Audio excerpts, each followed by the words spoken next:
panelists and our dear students.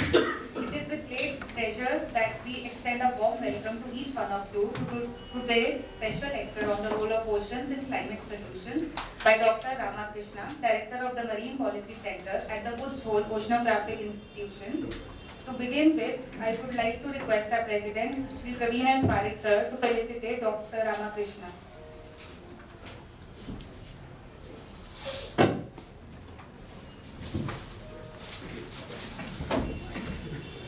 Thank you.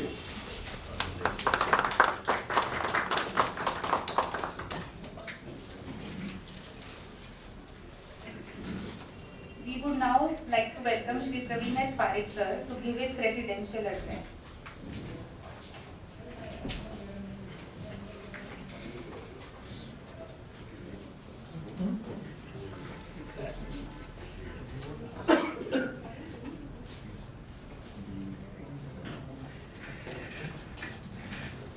And wishing for the addressing on the topic of the role of oceans in climate solutions to be delivered by Dr. Kilaparti Ramakrishna. Climate change poses a threat all of us. In order to save humanity from the worst effect of climate change, all possible avenues to reduce greenhouse gases responsible for the climate changes are explored. The ocean has been shielding the earth from the worst effects of rapid climate change by absorbing excess carbon dioxide from the atmosphere. But due to excessive absorption of the carbon dioxide in the ocean, we are witnessing ocean acidification. This phenomena constitutes a serious threat to the marine environment, especially fish population, which is major components in providing food security and livelihood to the millions of people.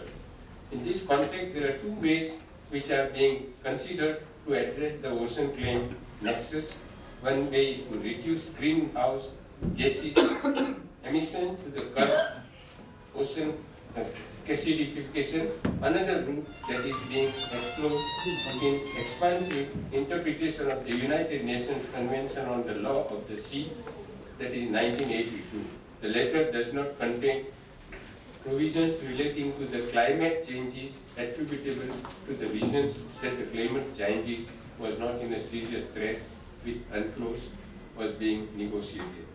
UNCLOS needs to be interpreted in a dynamic way in order for international treaties to be utilized over the time. Article 194, which are mentioned here in detail, and we'll have a copy for all of you. There is a need to explore the possibility of mitigation of GHG from the maritime transport. The United Nations Framework Convention on Climate Change and International Maritime Organization should work in tandem to reduce it. The International Maritime Organization has adopted a strategy on reduction of greenhouse gas emission from ships. Ocean can be a source of storing carbon. There are academic writings on the carbon capture, CCS, the UNCLOS, the London Dumping Convention and its protocol, the Oslo and the Paris Convention for the protection of so-and-so are being explained. In this regard, the role coastal authority assumes a lot of significance as UNCLOS allocates clear and appropriate authority to coastal state to deal with the CCS. Ocean fertilization technique is another option to use ocean for mitigation measure. Some scholars are of the view that the different regimes, UNCLOS Convention, biological diversity, and the London dumping regime can be used to regulate fertilization techniques. In this background, today's Dr. Kilaparti Ramakrishna topic, the role of the oceans in climate solutions, acquires special meaning. The present lecture by Mr. Kilaparti Ramakrishna, director. So, was earlier assistant professor as president of ISIL. Is grateful for us for your wonderful contribution in this society. Thank you very much, ladies and gentlemen. Thank you so much, sir, for your kind address. Now, just to give a brief introduction of Dr. Ramakrishnan, sir joined the Woods Hole Oceanographic Institution from October 21 as the senior advisor to the president and director on ocean and climate policy. While he continues to hold this position, he was given additional charge of director of the Marine Policy Center with effect from November 1st, 2022. Prior to this, he had worked extensively with the United Nations as head of the strategic planning at Green Climate Fund, head of the UN ESCAP EMEA office covering 6 member states of ESCAP: China, Democratic People's Republic of Korea, Japan, Mongolia, Republic of Korea, and Russian Federation, and 2 associate members, Hong Kong and Macau. As Chief of Cross-Sectoral Environment Issues and Principal Policy Advisor to the Executive Director of UNEP. Dr. Ramakrishna also provided secretariat services to Northeast Asian Sub-Regional Program for Environmental Cooperation and was a lead author of the 5th assessment by the Intergovernmental Panel on Climate Change. Before joining the United Nations, Sir worked for many years as Director of Science and Public Affairs and Vice President at the Woods Hole Research Center in Massachusetts. During this time, he taught at several law schools, including the Fletcher School of Law and Diplomacy, Harvard Law School, Boston University, Boston College Law Schools, Brandeis and Yale University. He is an elected life member of the U.S. Council on Foreign Relations. He is also the chair of Strategic Advisory Group of the Nippon Foundation GEFCO Seabed 2030 project, member of the Advisory Board of Back to Blue, a global initiative of economist impact, and a member of Board of Directors of the Woodwell Climate Research Center. Sir holds BSc and DL degrees in Sciences and Law, Masters and PhD degrees in International Law. We are honored to have you here, sir, to share this expertise and insights on the pivotal role oceans play in addressing climate challenges. Your wealth of knowledge, combined with a deep understanding of marine policy, promises us to provide us with valuable perspectives and potential solutions to the environmental issues we face. We welcome you, sir.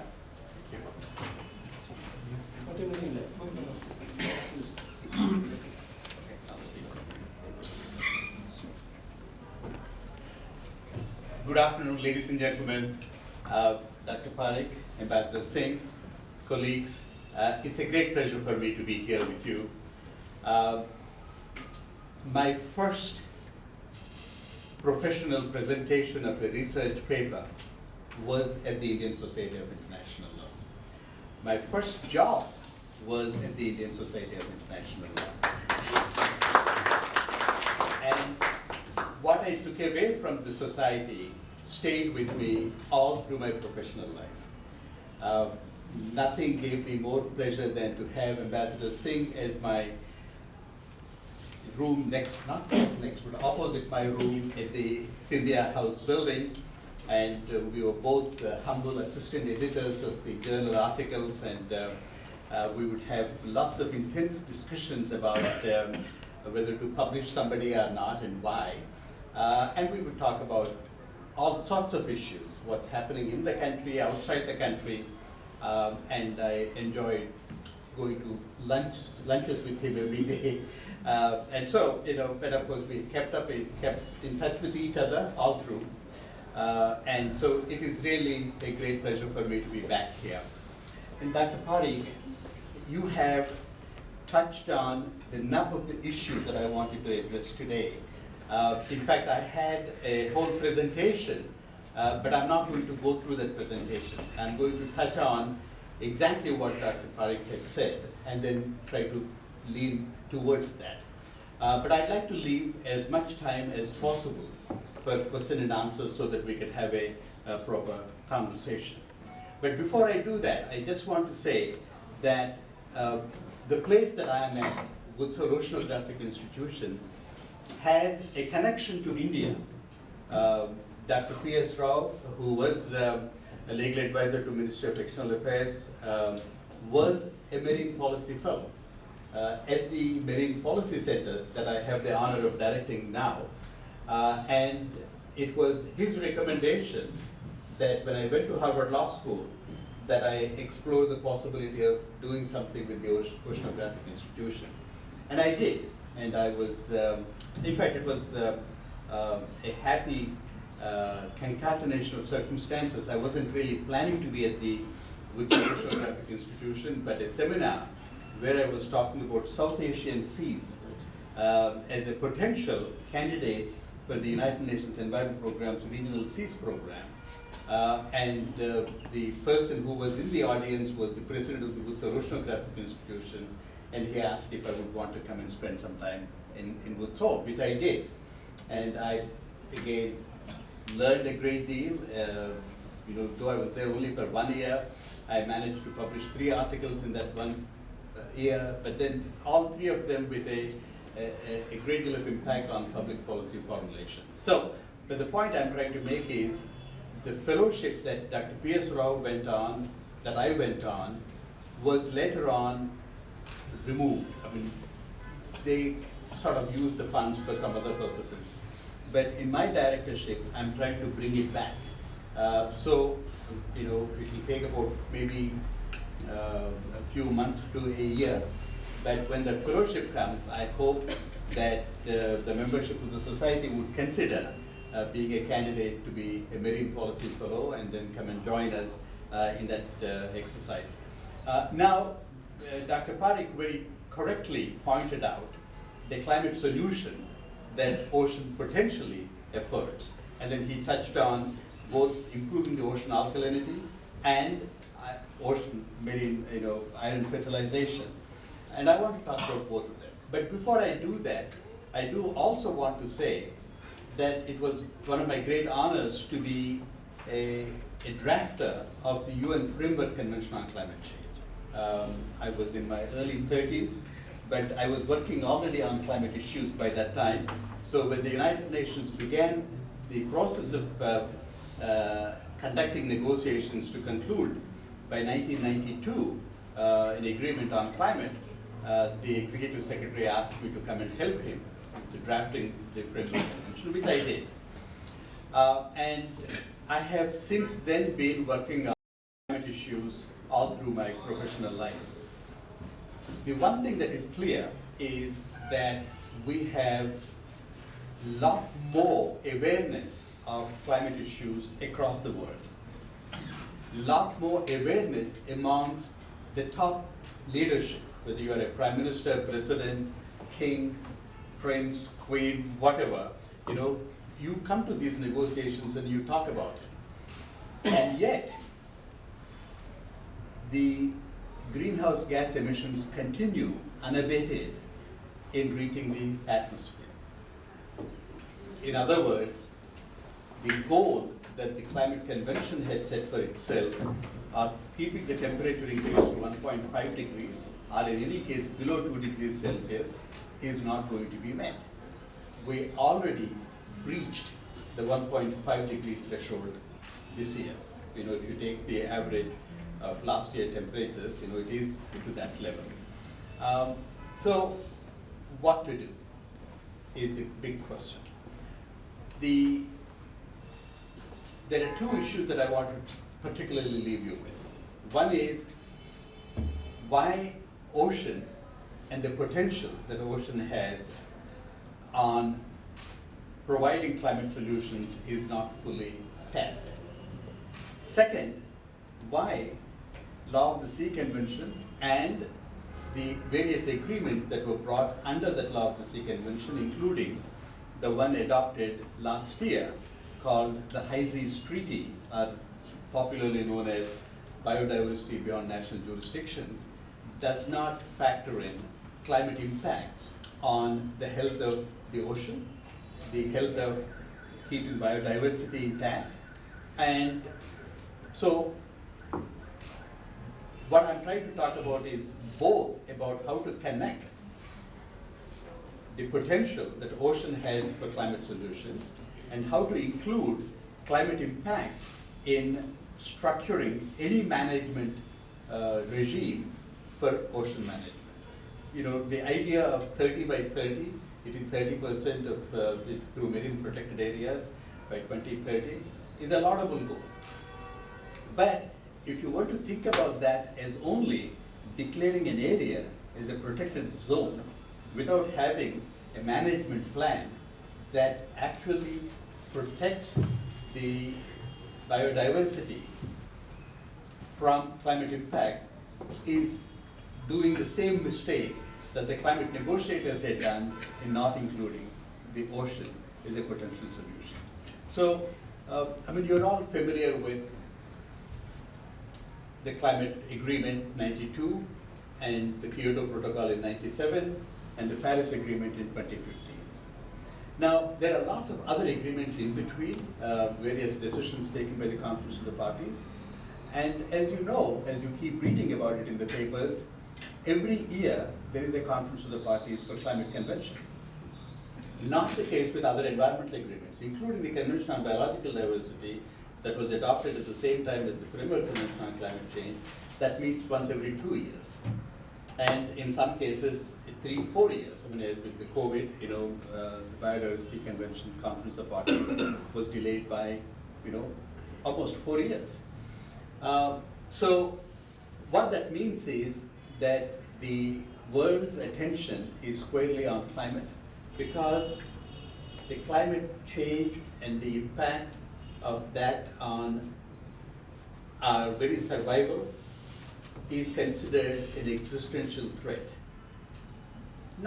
Maybe not to our generation, though we suffer. You know, we're already 1.5. If you're living in an island state in the Pacific, you know, you feel them today, you know, more than any of us living in Delhi or the other places do.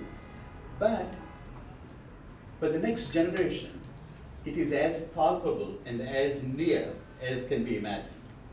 So the question, therefore, is what are we going to do about it? Despite, you know, both working for the United Nations, working for the Green Climate Fund, I would go to these conferences of the parties. And particularly as UN Secretary General's designated official in Northeast Asia, I would represent him and I would sit in meetings with him, you know, when he has bilaterals with other heads of state and government. And what I discovered was the amount of knowledge that the leaders have of this issue, okay? And yet, year after year, we see continued increases of the greenhouse gas emissions into the atmosphere. So something needs to be done. And when recent meeting of the COP28 finished in Dubai, that is the first time they have agreed to transition away from fossil fuels. First time, you know. So 28 conferences later, you know, we have a goal of transitioning away. But, you know, I do believe that the fossil fuel burning is a major cause of the increased greenhouse gas emissions. But it is not enough to say, stop burning fossil fuels. You know, if a country doesn't have any other source of energy and has only fossil fuels, obviously they have to continue burning them. So if you tell countries not to burn fossil fuels, then you need to provide them alternatives. And the alternatives could be technology, alternatives could be finances, you know, in terms of buying, you know, what is not there, you know, that is environmentally sound and all that. So, but even as you are working on that, you need to be thinking about other technological solutions. Going way back in time, now, of course, it is common practice in the US National Academy of Sciences to bring National Academies of Sciences, Engineering, and Medicine.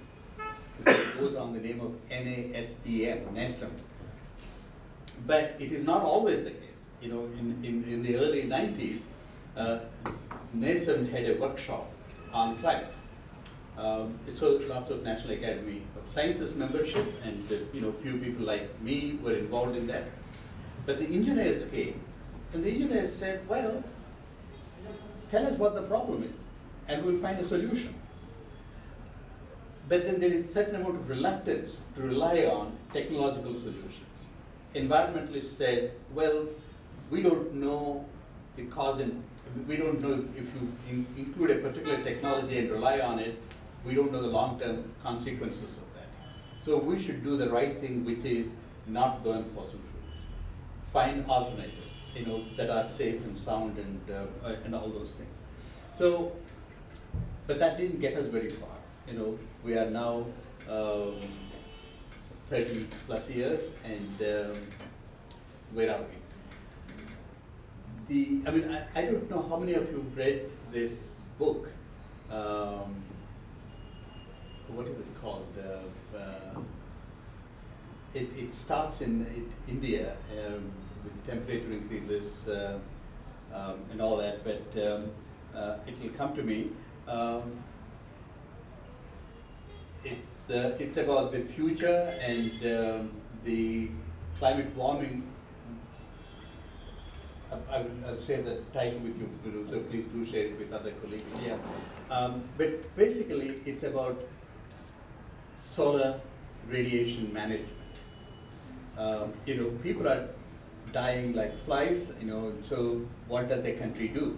They want to protect their people. And so, though solar radiation management is considered not the right thing to do, the Indian government at the time decided that they should do that to protect its people. So from fiction writing to real life, it's a little bit like The Life of Pi, the book that talks about how a zoo is sold to Canadians, and then so all the zoo animals are put on a ship and then sent off to Canada. But then, tourists started coming to Pondicherry to see where that zoo was, and then of course there was never a zoo, it was a fiction. So life imitating art, so they decided finally to have a zoo in Pondicherry. So it's a little bit like that. So you have a book where a writer of fiction talks about what the country is doing in terms of solar radiation management. Now the policymakers are really talking about solar radiation management as a thing. But even before going there, my colleagues at the Oceanographic Institution have been working for 30-some years on both improving ocean alkalinity and ocean iron fertilization. What ocean iron fertilization in simple terms means is that you take a whole bunch of iron and then dump it in the sea, and then that produces organisms that take carbon from the atmosphere. And as they die or excrete, that goes into the bottom of the ocean and stays there for 100 to million years. And so that is considered at least a short-term measure, in terms of taking the carbon from the atmosphere. So the clearest sense from the IPCC, the Intergovernmental Panel on Climate Change, with everything else that we are working on, is that we may be able to get our act together if we have time. And to buy time, you need to be able to take carbon out of the atmosphere as rapidly as possible. And the only way you can do that is by doing this. So I don't want to go into the principles of what governing the work of the IPCC, but how many of you are familiar with IPCC work? The Intergovernmental Panel on Climate Change. Okay? Very good. So you know how IPCC works. They have 3 working groups and they've produced special reports. They've so far produced 6 assessments. It's a very tedious process. There are many Indian authors that were part of IPCC. But one key thing is that it is peer-reviewed amongst those that are participating in the IPCC work. It's very rigorous. And the key point is that these reports and the conclusions should be neutral with respect to policy. They're not saying do this or don't do that. No, they make policy, they provide options. And then it is for the policy maker to take those options and then work it out. They deal with scientific, technical, and socio-economic factors relevant to the application of particular policies. So it is like if you do X, these are the consequences. If you do Y, these are the consequences. So it is up to you to pick and choose, what you want to do. The process, of course, is the IPCC authors produce chapters. I had role in at least few chapters in different assessments and special reports. But those chapters are not subject to government review. But the key findings from these chapters as a whole are put in the summary for policymakers. And that is negotiated by the governments line by line. So when they have a question, if that particular sentiment is verified by the underlying report, then it is fine, it can stay. But if it does not, it needs to be modified. So that negotiation continues. But what they are now coming to the conclusion is, in the latest report, is that we need carbon dioxide removal as a solution, period. I mean, you cannot meet with the climate challenge without dealing with carbon removal. And so then what are the carbon removals? Well, there are lots of different ways of doing that. First and foremost, do no harm, which means don't cut down trees, that are sequestering carbon. And second, increase carbon sequestration by adding more trees, afforestation, reforestation, etc. But that is only on land. And you can continue doing that, but then there is only so much you can do. Land is at a premium, and you can't just continue planting trees. You need land for agriculture, you need land for people to live, and all those things. So what are the other things that you can do? So that's one part of it. So just keep that in mind. And as I was talking to Narendra, at lunch, we talked about, he said it might be a good idea to also mention Millennium Development Goals and the Sustainable Development Goals. And as you know, the Millennium Development Goals were adopted in the year 2000, at this dawn of the new millennium. And so there are 8 goals, 21 targets, and 60 indicators. 8 goals, and one of those goals is environmental sustainability, and that is one of the worst performed, in the 2000 to 2015. And when the Sustainable Development Goals came, there were 17 goals, and 169 targets, and 304 indicators. And of the 17 goals, goal 14 deals with life underwater. It's about the seas. And in the Millennium Development Goals, environmental sustainability is the poor performer. In the Sustainable Development Goals, ocean is the poor performer. It is the least funded of all the 17 goals. And even the targets and indicators that are outlined, the responses from the member countries is very scant. Why is that? Well, on the one hand, 71% of the planet is covered with ocean. And yet, our knowledge of what is in the ocean is very limited. We tend to think of the ocean as either we're doing bad things, the ocean is being polluted, the fish are dying, and we need to take better care of it. Or, so, in that sense, ocean is the victim of our actions. Or, you think of ocean as the villain, the storm surges and typhoons and tsunamis, killing hundreds and thousands of people, and so that's not good either.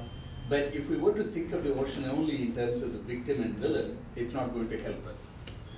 We need to think about the role that ocean plays in feeding the hungry.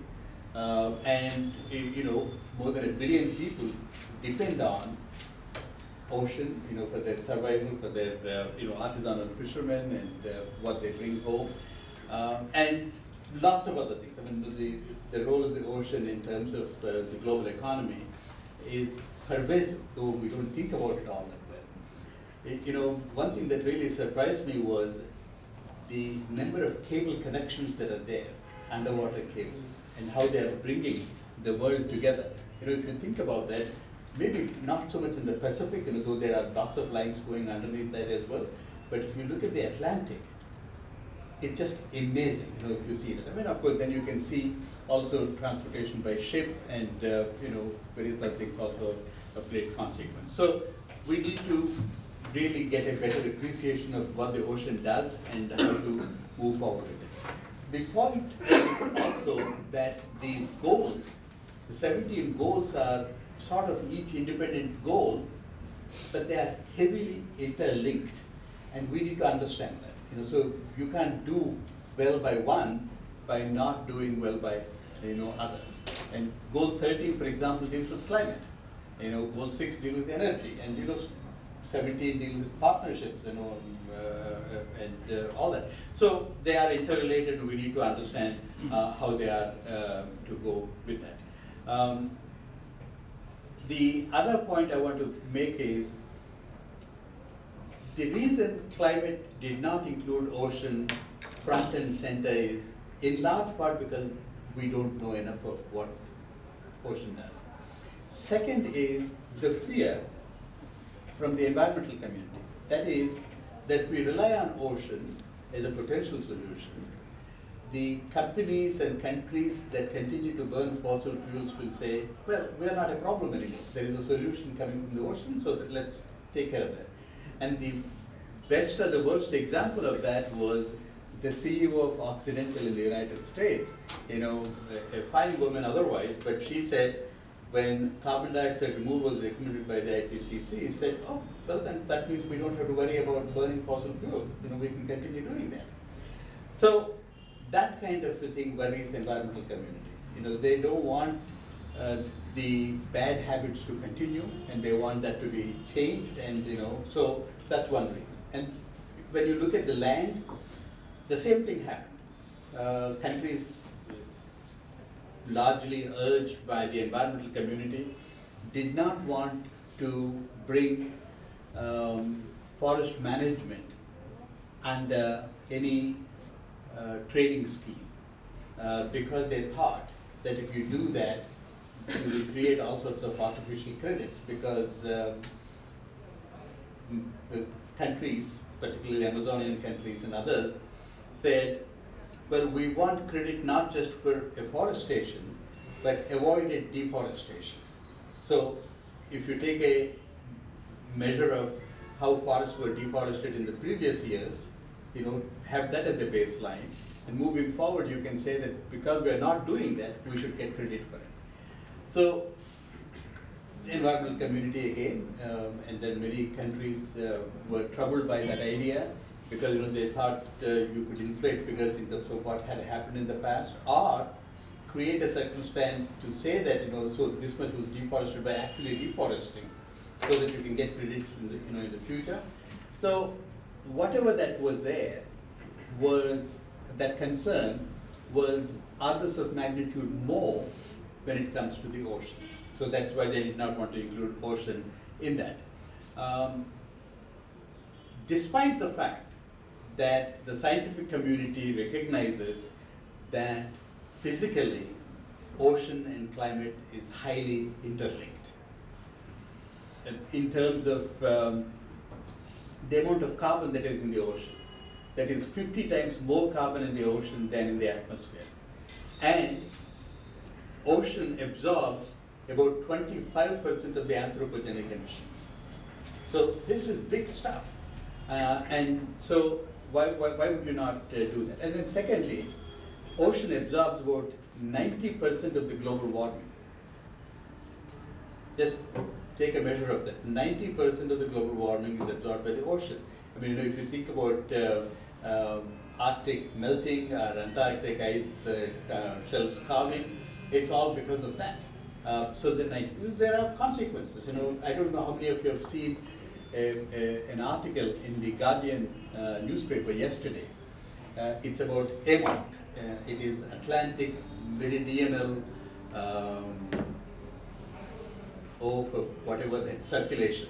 This is about Gulf Stream and about the ocean circulation, often referred to as a conveyor belt. But what they basically are talking about is how the Gulf Stream brings hot, warm water, and that pushes to the top, and then comes to the Arctic, cools down, and then goes down to the bottom, and then circulates again. So that's what is keeping the ocean healthy, the marine life healthy, and all that. But because of the changes that are taking place, so particularly there are studies to say it is not long before we have no Arctic ice. Okay, and if that happens, the Gulf Stream that goes up there is not able to cool down enough to go into the bottom to continue that conveyor belt operation. And that can have really serious consequences to that. So we need to be mindful of that. So not doing anything with the ocean is not keeping it in its pristine, healthy state because of the climate impact. So we need to be mindful of that, and one of my major complaints about the BBNJ agreement is precisely that. By not factoring in climate impacts on the biodiversity health, it's not good. So then you might say, well, why rely on climate impacts for ocean health? We have the Law of the Sea Convention, we have all the other fisheries agreements, and why not do that? And there is one slide, I can't really show it to you, but it's really quite phenomenal. When you look at the UN architecture in terms of the oceans, you have UN Oceans. It's an interagency group of all the various entities that deal with ocean. But then it's not all. UN Secretary General has an Under Secretary General position about oceans. Office of Legal Affairs, deals with that matter. And then of course you have UNCLOS, and you have the Seabed Tribunal, and you have the International Seabed Authority, and you have all sorts of dispute settlement mechanisms, and not to mention various programs and subsidiary bodies, whether it's the United Nations Environment Program or United Nations Development Program. And as Dr. Parekh mentioned, the World Maritime Organization, International Maritime Organization, and on and on. The whole cluster of them, working on it. But then, in the process of that, it's not really getting to where we need to be. You need focus. We need an entity focused on it, and so my personal belief is that if we were to talk about what the ocean solutions that Dr. Parekh, for example, mentioned in the context of the negotiations, we would be going far along far quickly than with the welter of structures that are there under the United Nations system right now. So we at Woodside Oceanographic Institution are trying to exactly make that case. And we have done that by bringing in lots of oceanographic institutions from around the world to come together under one banner. And we had done that both at the Sharm el-Sheikh as well as in Dubai. And we will continue doing that both in Baku, where the next COP is going to take place, and in Belém, where the one after that is going to take place. In this context, I want to particularly give a shout out to Government of India and its presidency of the G20. Because what they did for the first time is to have a fully negotiated set of principles on blue economy, on ocean iron fertilization, on ocean alkalinity. And that negotiated statement was added as an annex to the summit statement.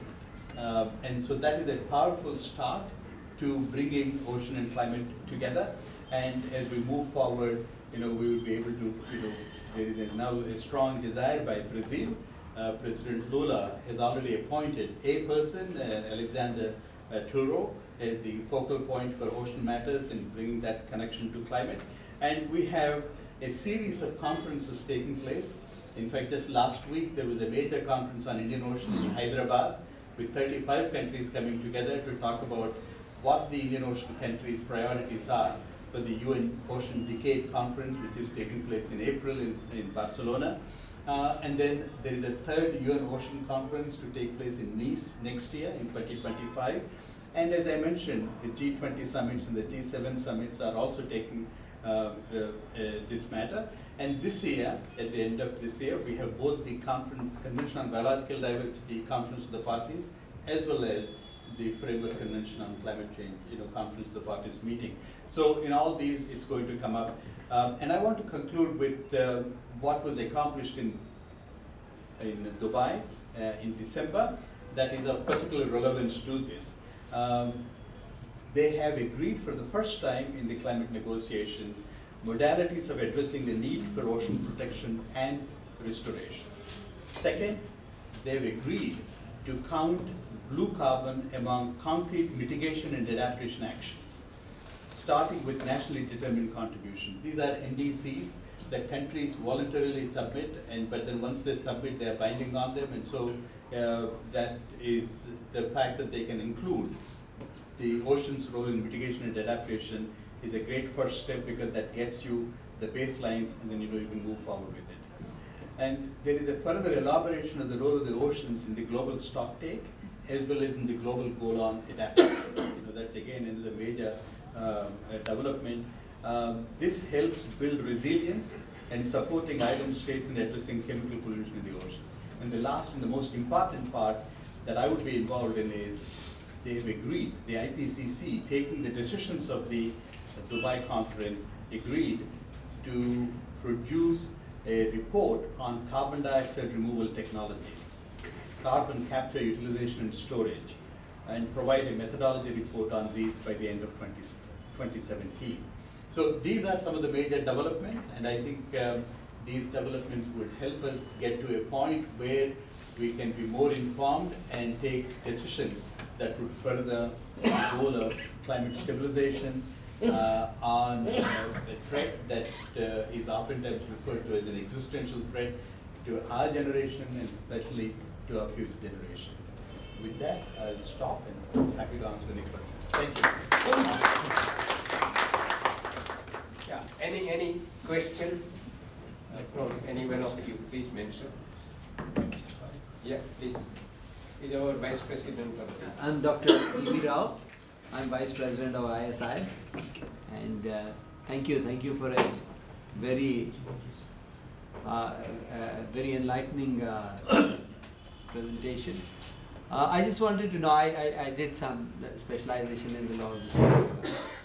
I just wanted to know, in all of this architecture that you're talking about, how well or how important is the International Seabed Authority in controlling and governing of the seas, which is what it was designed for? Has it taken a back seat, or is it getting stronger, or is it neither moving forward or backward? I really want to know how the role and functioning of International Seabed Authority in terms of dealing with issues like climate change, etc. It's very interesting that you should bring in the International Seabed Authority, because I have, those of us that were involved in the law of the sea matters for a long period of time recognize that one of the primary reasons for calling for negotiations of the law of the sea convention was the recognition that there are these manganese nodules, polymetallic sulfides, that if there is no regime covering them, the countries with technology and resources will go and scoop them all up. So by the time the developing countries have that same technology, there will be nothing left. So the idea of the International Seabed Authority under the convention is to provide for, if you find a site, that you say, you take 4 sites, take 2 sites and then leave 2 sites for the developing countries and so on and so forth. So the whole idea of the International Seabed Authority was to manage the seabed mining and to provide opportunities for the developing countries.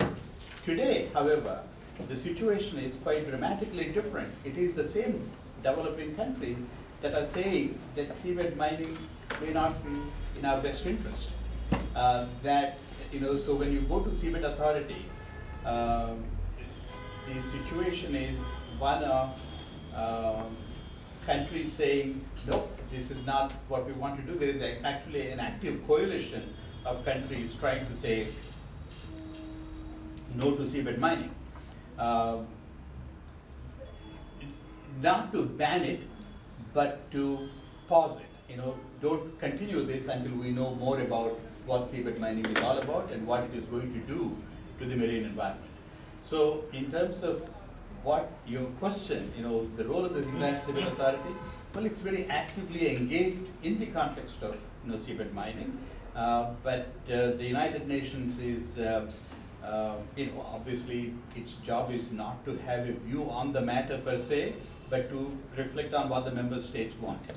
So given the situation there, they are not moving forward with anything other than continuing these conversations. I can also tell you from my colleagues' point of view in the Oceanographic institution, they are neither for or against. They say that we need to know a lot more about what the impacts are going to be, and only then we will be able to address that. But it's an active body. Just a quick response to that. I was wondering that, since the only regime that we have internationally recognized, which is dealing with the high seas, apart from a bit of IMO and other thing, why not expand the, role of the International Seabed Authority to include climate, apart from the issues of mining, to include, climate change issues as well, so that, whether it's debris, whether it is any other form of activity which could, impact on climate change, they could, they already have some kind of wherewithal, some kind of a, an existing, mechanism to deal with it. I have sympathy for that position, and I was part of change management in the United Nations, and but the trouble is this. We all recognize this. Take research institutions. I'm taking away from the law of the sea part of it. Research institutions. There are lots of research institutions. United Nations University has lots of teaching and research and training centers. Then you have UNITAR, United Nations Institute of Teaching and Research, and then you have some other institution. There are several of those things. So the question under the change management was, why do we need so many of them? Bring them all together and make that into one, much like the argument that you're making. The countries that want that to be done are the countries where an institution is not located. In other words, if I'm Japan and if I have an institution in my country, I would say, well, all the other institutions can be clubbed together, but not mine. Mine should stand alone. And so that's the situation. So when it comes to expanding the scope, bringing climate, climate negotiators would not have it. They would say anything to do with climate, we should deal with it right here. And Ban Ki-moon, as the Secretary General, managed to bring 4 different entities dealing with women issues under one, he called it UN Women as an organization and created it. That succeeded, though there are lots of problems in the beginning stages, but he succeeded in doing that. It's very difficult. It's very difficult to merge the kind of priorities that countries have given to different conventions. I was in the United Nations Environment Program, and we were responsible for lots of multilateral environmental agreements. We could not get the executive secretaries to work together on overlaps. They would agree in principle, but when we have a meeting like this in a room, they would fight tooth and nail, saying that this is my mandate and I'm going to do that and I'm not going to cede that to anybody else. So, there is scope, but... Well, just to respond to what Venkatesh said about bringing these agencies together, just if we look at the question of the environment, you have the UNEP headquarters in Nairobi, but in spite of that, we have so many now different secretariats for separate conventions, like the UNFCCC has its own secretariat, the Biodiversity Convention has their own secretariat. They're not willing to work under the umbrella of UNEP. So how can you think of bringing so many other bodies into the law of the sea? Now the Seabed Authority has spent a lot of time and effort in developing the safeguards for protection of the marine environment by seabed mining. That has been a major part of the work they have been undertaking. I have been a part of that process too, as an officer of the L&D division. And Dr. Ramakrishna mentioned the number of agencies in the UN that deal with ocean matters. And Kofi Annan, as Secretary General, had initiated this process of the informal consultative process on oceans and the seas. This was started when I was based in New York, and I participated in several meetings, because before that, the General Assembly would only have a plenary debate on the law. That was the only thing, apart from this meeting of states parties. Now there is a separate exercise that takes place based on one particular aspect of the law of the seas every year, and the results of this informal process are then reflected in the General Assembly resolution for that session. Now, coming to some of the issues that Dr. Ramakrishna had raised, I would maybe ask him, firstly, when you talk of melting of the polar ice caps, now very early we had a situation where the IPCC had raised an alarm about the glaciers vanishing. And in fact, the chairman of the IPCC at that time had even mentioned a timeline by when the glaciers would vanish completely. Now, I would like to ask him, did this statement or this categorical assertion of a timeline actually harm the movement of for climate change? And then another aspect which maybe he can comment on is the issue of plastic in the oceans.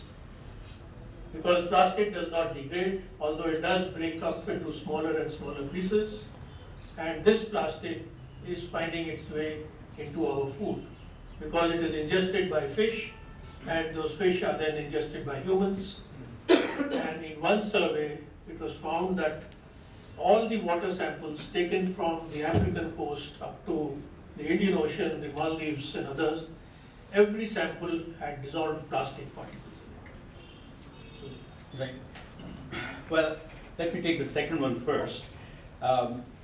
Plastics is a major problem. You know, the plasticine, one of the reasons you don't put plastic containers in the microwave is that that plastic somehow gets into the food and then you eat it. And many years ago, folks have written books about what it is doing, to humans. This is considered as a threat of sufficient importance that the United Nations now launched a plastics treaty negotiation. And that treaty negotiations are going to be as complicated as the climate negotiations because plastics are everywhere. We cannot do without them. Look at these bottles. I mean, these are single-use plastic bottles. We use that, and the microplastics is becoming more of a threat. If you can see something very palpable, that's a different story. The popular studies tell you that a human being is consuming plastic the size of a credit card in food that we eat. And that is pretty damning, to human health, reproductive abilities, and lots of other issues. So the plastics treaty negotiations is continuing again. I'm pleased to tell you that we have a microplastics group at the Oceanographic Institution, and we monitor it on a regular basis to understand how much of that plastic waste is going into the ocean and where it is at and what that is happening. So the short answer is it is under study, and then the plastics treaty negotiation will probably factor that in.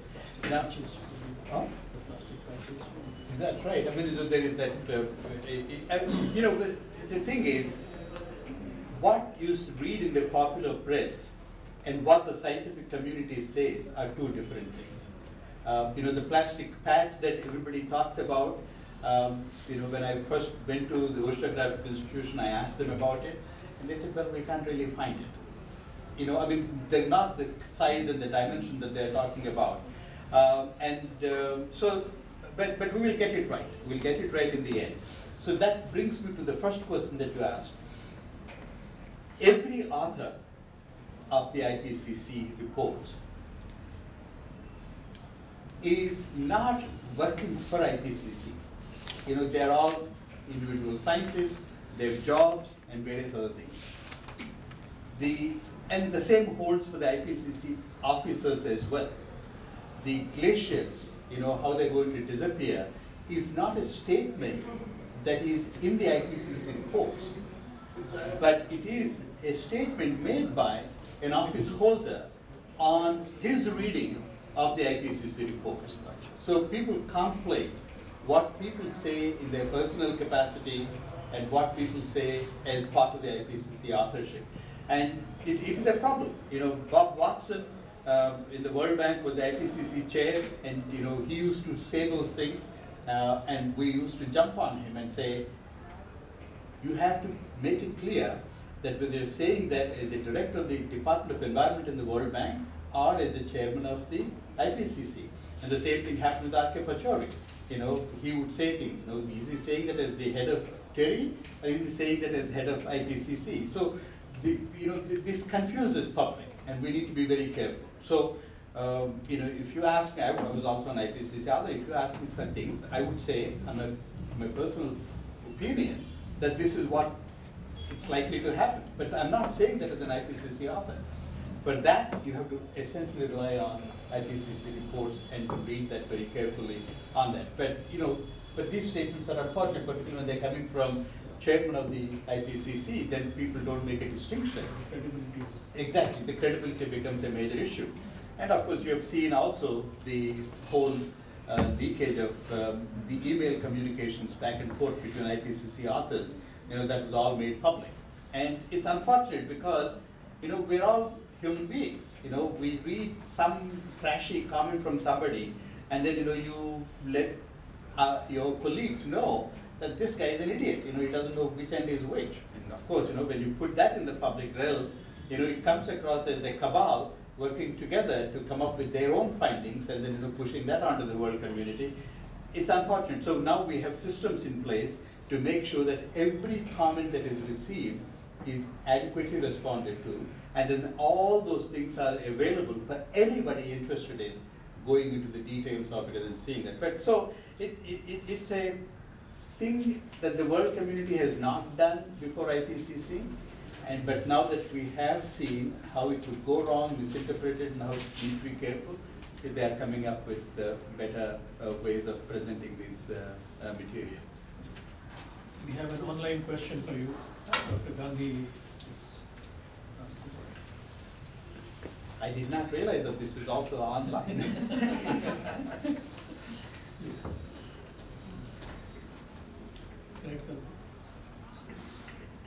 Head west on Bhagwan Das Road toward Tilak Marg, then turn right onto Tilak Marg.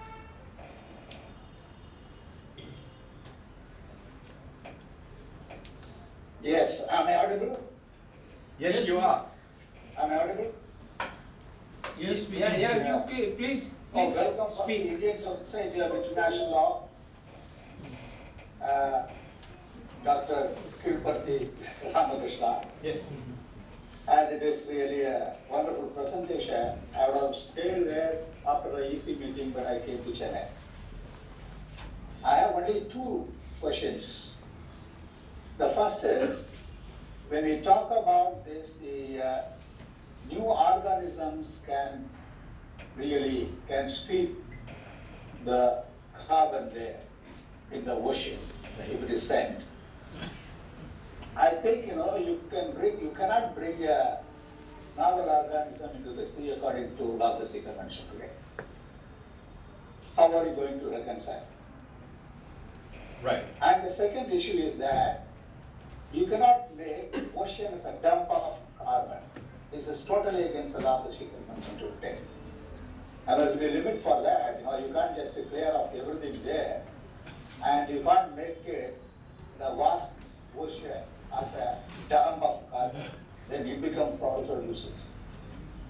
Right. I would like to have your input on this. Dr. Gandhi, thank you very much for those questions, and I'm sorry I missed you here. I would have liked to have met you in person and had this dialogue. You're absolutely right about both the London Dumping Convention and the UN Conference on Law of the Sea, Convention on Law of the Sea. But these are provisions in the agreement that can be modified.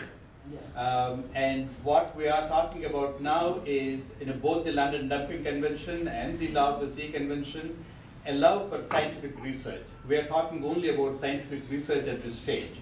And if that scientific research produces results that tell us that A, it solves the problem of climate, and B, doesn't harm the marine environment, there is nothing that stops the member countries to come together and say that we need to make these modifications into the language that is there in both the London Dumping Convention and facilitate under the Law of the Sea Convention.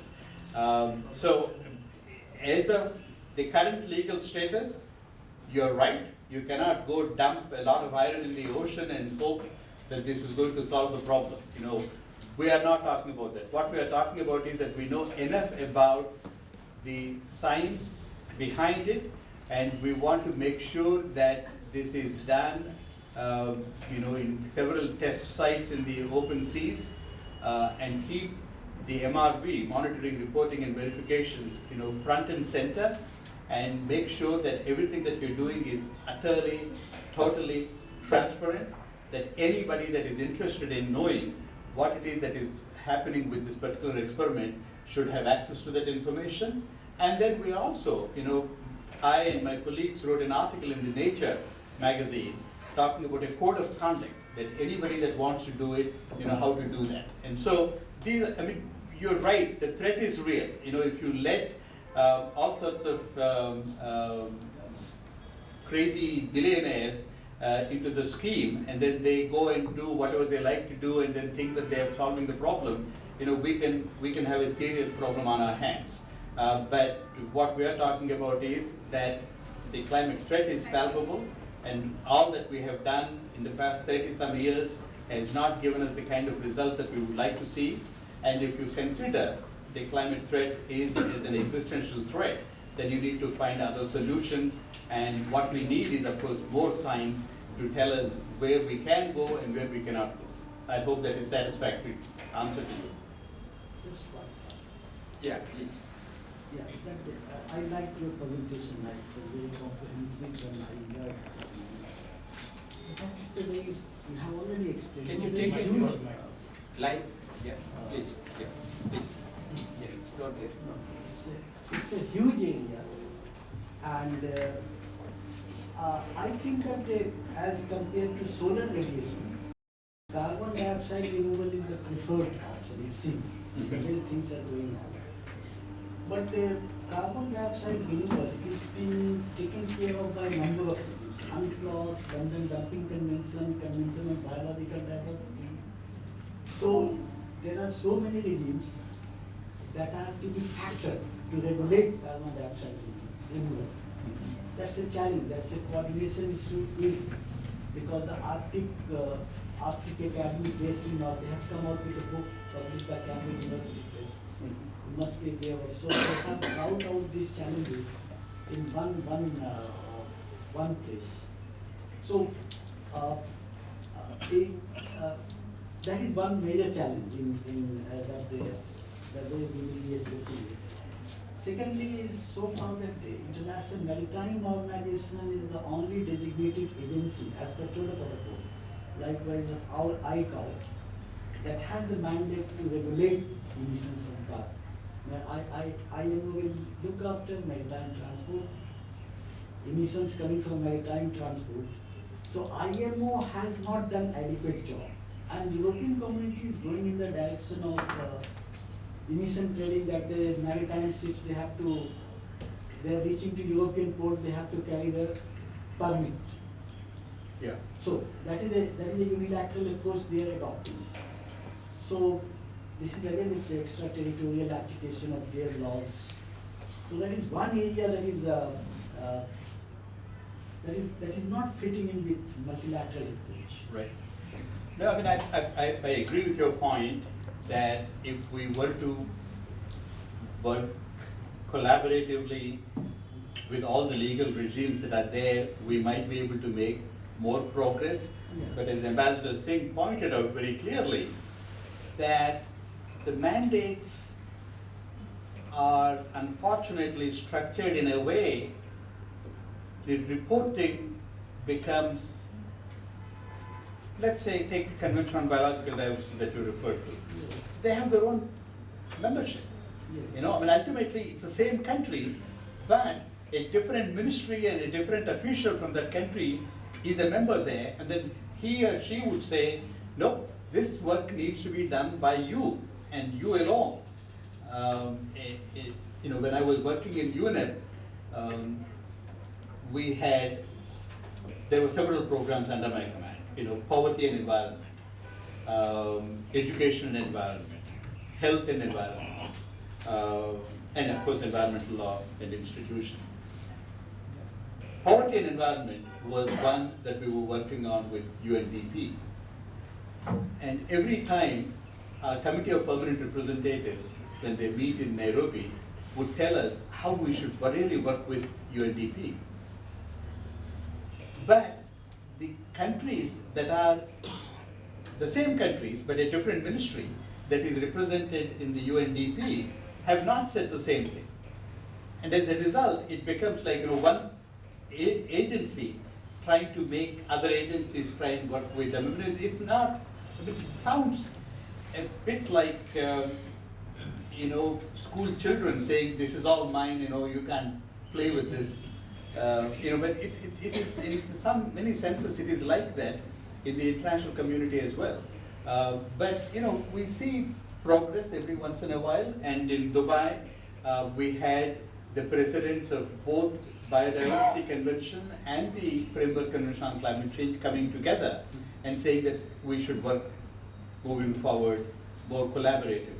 And the same thing holds for the role of IMO, you know, but you cannot have, you know, one thing that I would caution against is unilateral approaches, you know, that could potentially have very major consequences in the world. And so that is not, you know, multilateral approach is the only way to move forward. It's tedious and it's not always easy, but that's the only way we can think about a governance structure that's going to give us confidence that the problems are being adequately dealt with.